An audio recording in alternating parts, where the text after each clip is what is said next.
grabbing a cameraman, forcing the cameraman into the ring.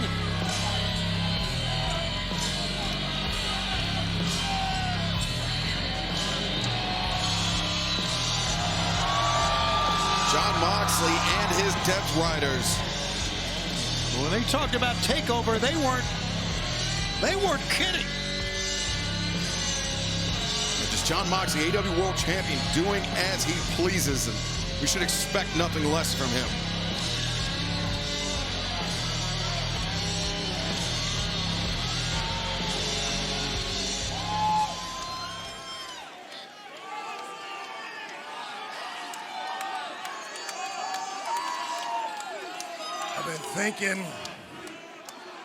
I've been thinking about Orange Cassidy a lot these last few days. He's playing the game very well. Chuck Taylor is drinking his food through a straw because you couldn't save him. Wheeler Yuta belongs to me. He believes in me because you couldn't save him. And you're undeterred. Hands in your pocket, eyes on the prize. Orange Cassidy, you have the chance of a lifetime on November 23rd, a shot at the AEW World Championship. All your friends, all your fans, all your peers are dependent on you. That pressure is building and you're cool as a cucumber. So I have to make an example out of Orange Cassidy at Full Gear on November 23rd, and I will make an example out of you at Full Gear, Orange Cassidy. I'm gonna brutalize Orange Cassidy. I'm gonna stomp his face into hamburger meat. I'm gonna mutilate him so bad his own mother won't recognize him. And everybody will see that. Everybody who wants to call themselves a contender, everybody who thinks they want to be somebody in this business, they will see that and they will run and hide, and we will continue to do whatever the hell we want in AEW because I command the AEW World Championship and we have the power.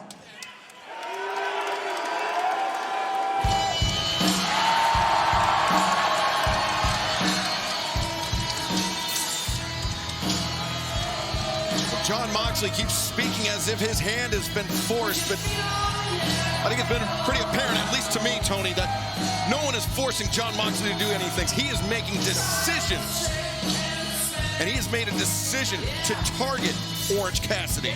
And Orange Cassidy just calmly walks out as he does.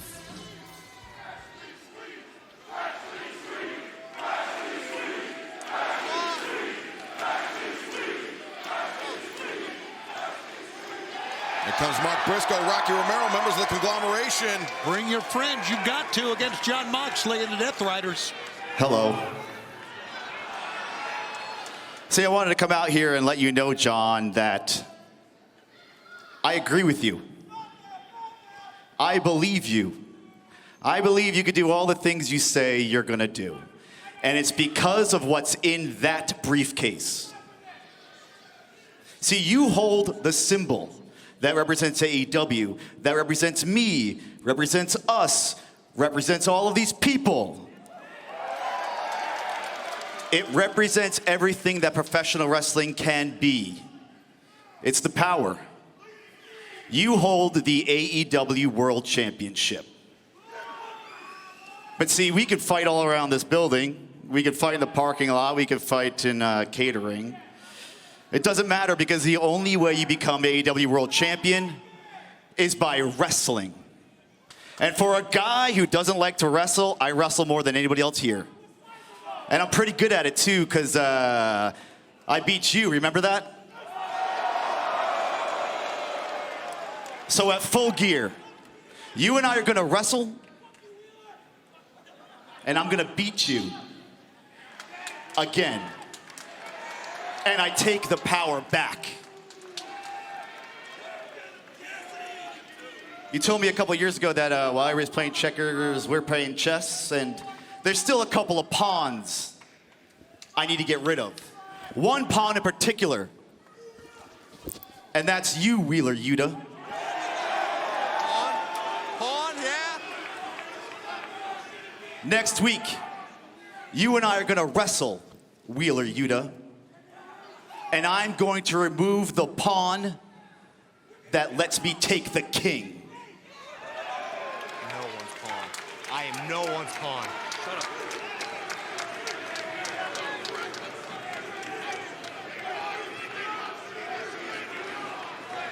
You want Wheeler Yuta next week? We'll see if you have the guts to pull the trigger on somebody you think is your friend. Either way, no matter what happens at Full Gear, I only got one message for you, one message for your friends, one message for anybody else who thinks they want what I got. On November 23rd, abandon all hope.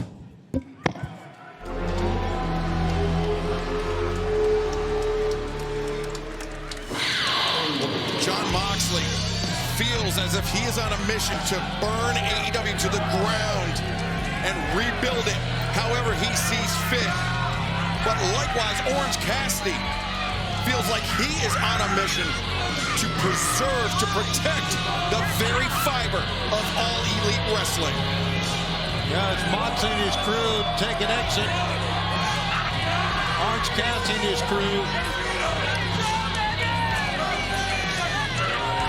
continue to walk towards the ring.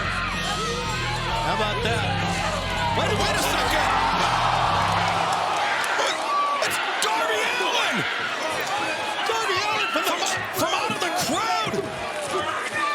As Orange Cassidy, Mark Briscoe, and Rocky Romero going after the Death Riders! This is absolute chaos. There's Wheeler Yuta, who's finally got his hands on Orange Cassidy. And look at Marina Shafir trying to protect the AEW World Champion Jon Moxley as Darby Allin just leaping from the crowd to our right onto the pile. And this is a pretty incredible development. Where did Darby Allin come from? I don't know, but I can see Orange Cassidy and the crew push their way towards Jon Moxley and push. They knew that Darby Allin was up top. It seems that way. A coordinated effort by Darby Allin and Orange Cassidy. Wow. Well, fans, we have to restore order. Wait a second. We're trying to restore order here, but the camera's following Jon Moxley, Marina Shafir to the outside. And now Claudio Castagnoli catching up with the truck. Wheeler Yuta, nowhere to be seen. They've leaving without Wheeler Yuta. Oh, So they're living without Yuta. Darby Allin's with them. Darby Allin, Darby going right at Claudio Castagnoli. he dove right in the back of the truck. Darby Allin is a lunatic. Oh! And he is getting his spine bounced off the garage door and his head as well. Claudio Castagnoli just destroying Darby Allin. Darby Allin would have been better if he got run over. I think in many ways he did. Well, remember, it was not too long ago that Darby Allin was hit by a New York City bus, and now finally Wheeler Yuta hopping into the back as Orange Cassidy, Mark Briscoe in pursuit. Claudio! Where are you going? I'm still standing! I'm still standing! Where are you going?